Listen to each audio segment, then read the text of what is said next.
ইস, লেওরা এই মেয়েটার কপালটাই খারাপ। কেন গো পল্টুদা? আর বলিস না, এই মেয়েটার ইচ্ছে না থাকা সত্ত্বেও কিছুদিন আগে এই দাদুটার সাথে মেয়েটার বিয়ে হয়েছিল। আর এখন দেখ, কিছুদিন যেতে না যেতেই আবার বিধবাও হয়ে গেল। কপাল পোড়া থাকলে যা হয় আর কি। এবার যে এই মেয়েটা সারা জীবন কিভাবে থাকবে? আরে ধুর পাগল, অত চাপ নিতিস কেন? আমি আছি তো নাকি? আমি তো লেওরা ঠিক করেই নিয়েছি, আজ থেকে এই বৌদি সমস্ত ভাত কাপড়ের দায়িত্ব আমার। আরে ফুটো, ও তোর বৌদি হলো কি করে? দাদুর বউ তো ঠাকুমা হয়। আরে চোদ্দাগুলো, ঠাকুমা তো তোদের, আমার কাছে তো কচি বৌদি। তুমি কি বললা? আমি কিন্তু পালিয়ে গিয়ে মাকে বলে দেবো। কি হয়েছে? চোদ্দের ভাই দেখবি সবার সামনে সেটা পাড়া মেরে ধরবো। তার মানে একটুখানি বাঁচিয়ে বা আবার বড় বড় কথা। এই নাও নাও, আর দেরি করে লাভ নেই, শ্মশানে যেতে হবে তো। আরে হ্যাঁ হ্যাঁ, সবাই শ্মশানে চলো। পটুদা, সবাই মিলে শ্মশানে গেলে কি করে হবে? এখানে তো ঠাকুমার পাশে একজনকে থাকতে হবে। হ্যাঁ, কথাটা তুই খারাপ বলিসনি। এত কম বয়সে বরকে হারালো, সান্ত্বনা দেওয়ার মতন পাশে একজনকে দরকার। পাগলগুলো তোরা কি বলছিস? আমি আছি তো নাকি? তোরা যা, আমি ঠিক এদিকে সামলে নেব। তুমি কেন থাকবা? আমি থাকবো। কি হয়েছে? চোদনা আবার মুখে মুখে কথা। না রে ফুটো, ফাটা ঠিকই বলেছে। তোর থাকতে হবে না, ফাটাই থাকুক। বাচ্চা কাচ্চা ছেলেপেলে পাশে থাকলে ঠাকুমারও মনটা ভালো থাকবে। তারা গারমানি, তোর জন্য আমার থাকা হলো না। রাত্রেবেলা একবার ফিরতে দে, তো সেটা ভাঙছি।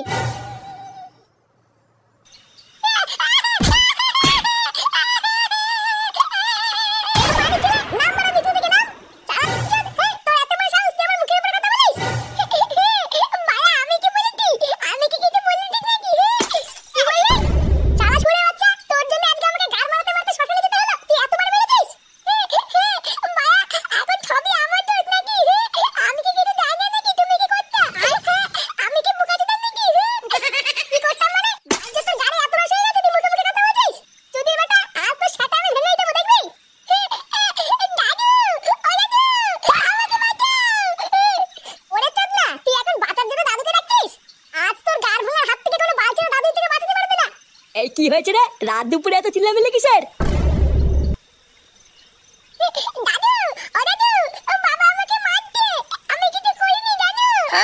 এই কি হয়েছে রে ফুটা? তুই ফাটাকে এমনি এমনি মারতিস কেন? কত সতীচুদা নাতি হলো যে আমি এমনি এমনি মারতে যাব? চালাই একটা শুঁড়ে বাচ্চার জন্য আমার জীবনে সব সুখ শান্তি কাভার গায়ে ঢুকে গেল, আর আমি নাকি এমনি এমনি মারছি?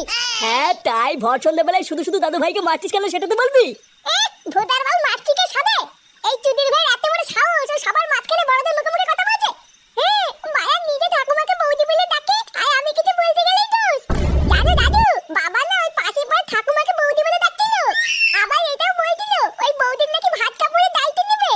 এই ফাটা এসব কি বলছে রে? ঠাকুমা বৌদি ভাত কাপড় এগুলো কি? কিছু না তো, বাতে কাতে মানুষ কি নাকি বলছে। ভাইয়া, আমি এখন বাচ্চা হয়ে গেলাম তাই না? বলবো বলবো, দাদুকে সব বলবো।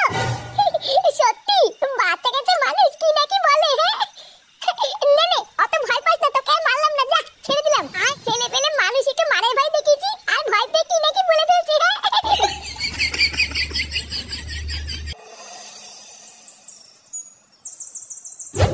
ইস, আমার তো এটা ভেবেই খুব খারাপ লাগছে।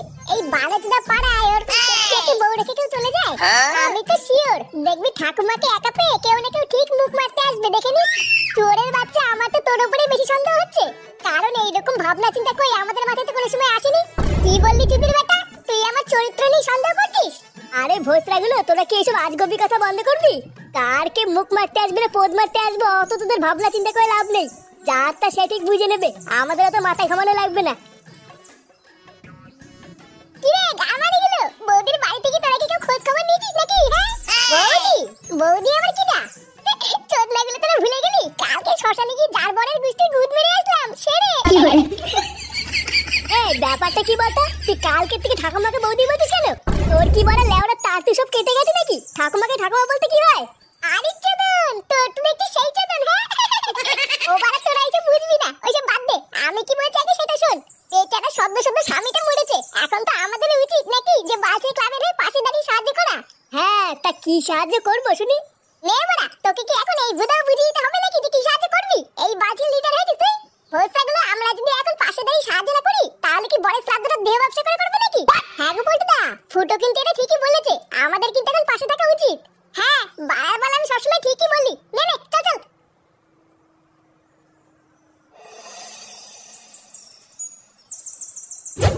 না গো, আমার কোনো রকমের কোনো সাহায্যই লাগবে না। তোমাদের দাদু মরে যাওয়ার আগে যে টাকা পয়সাগুলো রেখে গেছিল সেইগুলো দিয়ে তোমাদের দাদুর কাজটা হয়ে যাবে। এইসব তুমি কি বলছো কি বৌদি? তোমার কোনো সাহায্যই লাগবে না? জানো দাদু মরে যাওয়ার পর থেকে তোমাদের কি হবে এটা ভেবে তো আমার সারা রাত ঘুমই নেই। আর এখন তুমি কিনা বলছো তোমার কোনো সাহায্য লাগবে না? তাই হয় নাকি? না না, আমি সত্যি বলছি আমার এই মুহূর্তে কোনো টাকা পয়সা লাগবে না। জানো আমার ভাতারটা মরে যাওয়ার পর আমি তো ভেবেই নিয়েছিলাম যে আমি এখন থেকে একা একা হয়ে গেলাম। এইভাবে একা একা যে সারা জীবন কি করে থাকবো এটা ভেবেই তো আমার সারা রাত ঘুমই আসে না। কিন্তু আমার এখন খুব ভালো লাগছে জানো, কারণ তোমরা আমার পাশে আছো। আমার আছি তো, তুমি এত চিন্তা করছো কেন? লেওরা তুমি সবসময় মনে রাখবা কেউ তোমার পাশে থাকুক বা না থাকুক এই ফুটো আছে। কি বলছো? ও মা তাই? তাহলে ঠাকুমা দাদুর কাজের জন্য আমাদের বাচ্চা ক্লাবের পক্ষ থেকে তোমার কোনো সাহায্যই লাগবে না?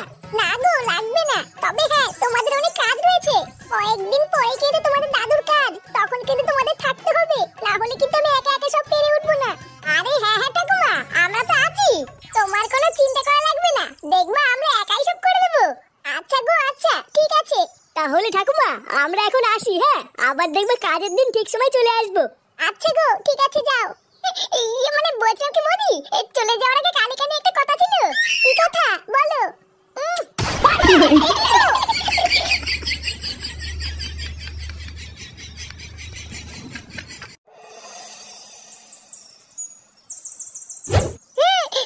আমি কিছু জানি না, আমি যাবই, আমি যাবই। দেখ ফাটা একদম জেদ করবি না কিন্তু বলে দিলাম, ওটা একটা শ্রাদ্ধ বাড়ি, শ্রাদ্ধ বাড়িতে কোনো বাচ্চারা যায় না। আমি যখন মানা করছি তখন তুই যাবি না। মায়া আমি কি এখন বাচ্চা আছি নাকি? আমি এখন বড় হয়ে গেছি। আমি যখন বলেছি যাবো তখন কিন্তু আমি যাবই। আমি কিন্তু যাবো বলেছি। এবার কিন্তু আমার রাগ হয়ে যাচ্ছে। এ কি দাদু ভাই তুমি কান্না করছো কেন? দাদু দাদু আমি কিন্তু শ্রাদ্ধ বাড়িতে যাবো। মা আমাকে যেতে দিচ্ছে না। বাবা আপনি আপনার নাতিকে বোঝান, কতবার বলছি শ্রাদ্ধ বাড়িতে বাচ্চারা যায় না, আরো সেই থেকে শুধু বায়না করে যাচ্ছে। কেন দাদু ভাই তুমি বায়না করছো কেন? মা তো ঠিক কথাই বলেছে, শ্রাদ্ধ বাড়িতে বাচ্চাদের যেতে নেই। দাদু ভাই তোমাকে আমি অন্য জায়গায় ঘুরতে নিয়ে যাবো। আমি এটা জানি না, আমি যখন বলতে যাবো তখন আমি যাবোই। বাবাও তো যাচ্ছে শ্রাদ্ধ বাড়িতে, আমি বাবার সাথে যাবো। বাবার সাথে যাবা? আচ্ছা ঠিক আছে দাঁড়াও, আমি তোমার বাবাকে বলে দেখছি। ফুটো, এ ফুটো। বলো ডাকছো কেন? এই তুই শ্রাদ্ধ বাড়িতে কখন যাবি রে? এই তো এখনই বেরোচ্ছি, কেন কি হয়েছে? দাদু ভাই কান্নাকাটি করছে, যাওয়ার সময় ওকেও সাথে করে নিয়ে যা। লেওরা আমার কি খেতে কাজ নেই নাকি যে আলবালকে সাথে নিয়ে যাবো? বাবা আমি এখন আলবাল হয়ে গেলাম তাই না? আমি জানি তুমি আমাকে কেন নিয়ে যাচ্ছ না। তুমি শ্রাদ্ধ বাড়ি থেকে উল্টো পাল্টা কিছু করবে আমি জানি। উল্টো পাল্টা কিছু করবো মানে চুদির ভাইতে কি বলতে আছিস? দেখেছো তো দেখো এইসব বাল চাল নিয়ে কোথাও যাওয়া যায় নাকি? তোমরা সব গাল মারো গিয়ে, আমি গেলাম।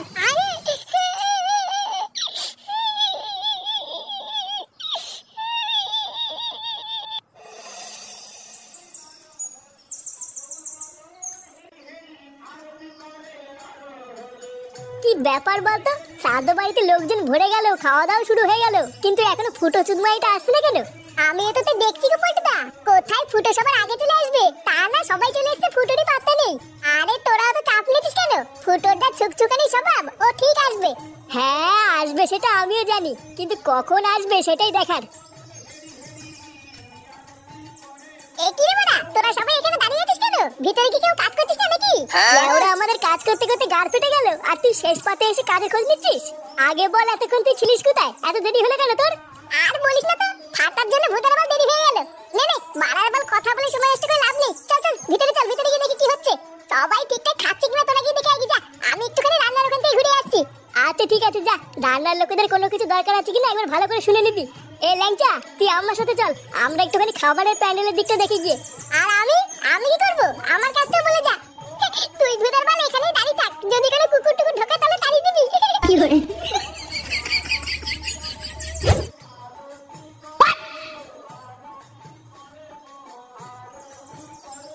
আরে কাকু তুমি চলে এসছো?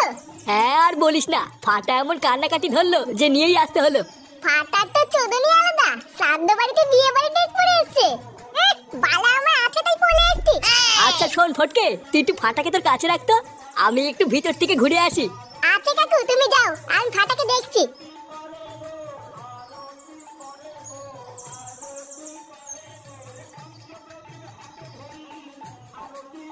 আরে নিতাই দা যে কেমন আছেন?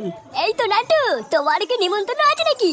হ্যাঁ মানে ওই নাতিটার জন্যই আসা, এত কান্নাকাটি করছিল না। শোন ফাটা, এখান থেকে কোথাও যাবি না বুঝলি? চারিপাশে কিন্তু অনেক ভূত আছে, ধরে নিয়ে গেলেই সব শেষ। হ্যাঁ বালা, তুমি কি আমাকে বোকাতে দা পাইতে নাকি? দিনের বেলা ভূত কোথা থেকে আসবে? আমি জানি ভূত রাত্রে বেলা ছাড়া বেরোয় না। ওরে পাগল, এটা শ্রাদ্ধ বাড়ি বুঝলি? এখানে দিনের বেলা তো ভূত ঘুরে বেড়ায়। এই মেলেতে কি বলছো? এবার বুঝেছি, ওই জন্যই মা আমাকে আসতে দিচ্ছিল না। হ্যাঁ, এখান থেকে একদম লড়বি না, ঠিক আছে? আচ্ছা ফটকে কাকা, ভূত কি করে ডাকে গো? ভূত ওই তো, যেখানে দেখবি ভূত আছে সেখানে দেখবি ভূত ডাকবে। ও ইয়া, ও ইয়া। কি হলো?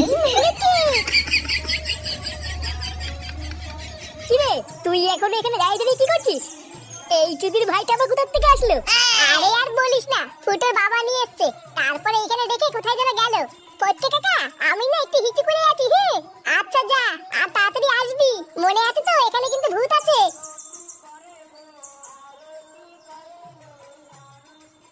শোন, সমস্ত আত্মীয় স্বজনদের খাওয়া প্রায় শেষ বুঝলি?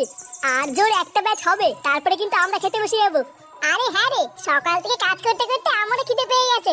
লাস্টের ব্যাচটা খাওয়া হলে আমাকে বলবি, আমরা সবাই মিলে খেতে বসে যাবো। আচ্ছা ঠিক আছে, কিন্তু ফুটো কোথায় রে? চুদির ভাইটা বললো রান্নার ওখানে আছে, কই গিয়ে তো দেখতে পেলাম না। ভূত ভূত! ফটকে কাকা, ওইখানে ভূত আছে। এই কি ভূত? কোথায় ভূত? হ্যাঁ গো পল্টু কাকা, ফটকে কাকা আমাকে যেভাবে বলেছিল ওই রুমে ভূত ডাকছিল। আমি হিচু করতে গিয়ে শুনলাম ভূত আমাকে দেখে ওইয়া ওইয়া করছে। ওই যে ওই দিকে তাড়াতাড়ি চলো। ভূতে ওইয়া ওইয়া করছে, চল তো বাড়া। কি হলো? কেমন লাগছে? ইস, আমার লজ্জা লাগছে। লজ্জার কি আছে? আমি কি পড়ো নাকি? বাড়া সবসময় মনে রাখবা, দাদু নেই তো কি হয়েছে, এই ফুটো আছে ফুটো। এতদিন তো দাদুর পচা কাঠুলি গলা নিয়েছো, এবার আমারটাও দেখো। কি হলো? কি হলো? কি ফুটো? কি হলো? কি হলো?